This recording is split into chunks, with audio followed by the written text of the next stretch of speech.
EVM मधनं मतदानाची चोरी कशी होते ते आपण त्याचा डेमो बघणार आहोत. तर सुरुवातीला हे व्हीव्हीपॅट मशीन आहे आणि ह्याच्यामध्येच आपण बॅलेट युनिट आणि कंट्रोल युनिट दोन्ही बनवलेले आहे.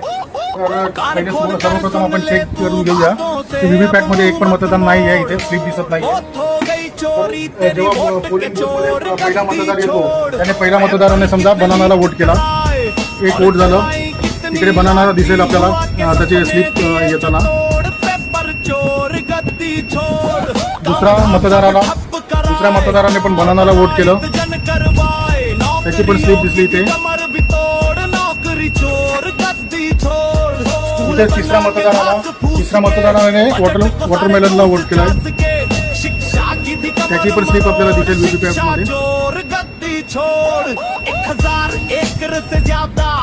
चौथ्या मतदाराला त्याने परत वॉटरमेलनला वोट केलं, त्याची पण स्लिप दिसेल आपल्याला व्हीव्हीपॅट मध्ये. आता आपल्या माहितीसाठी 4 मतदान झाले, 2 बनानाला आले, 2 वॉटरमेलनला आलेले आहेत. आपल्याला याचा रिझल्ट बघायचा काय झालंय. एक पण मत ऍपलला गेलेलं नाही. आपण शो रिझल्ट मध्ये जाऊया, शो रिझल्ट मध्ये शो काउंट करूया. तर इथे तुम्हाला दिसेल ऍपलला 2 वोट, बनानाला 1 आणि वॉटरमेलनला 1.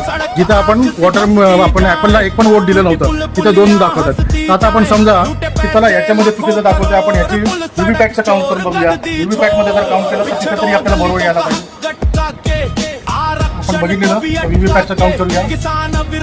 इथे ऍपलचं 1 आलं, ऍपलचे 2 आले, हा बनाना आहे आणि वॉटरमेलन. हे 4 काउंटची पण कॅरी झाली आहे आणि 2 ऍपलला पण दिले, तिथे ऍपल जिंकलेलं आहे. तर ही अशा प्रकारे चोरी होते. तर याच्यासाठी आपल्याला हा डेमो दाखवण्यात आलेला आहे.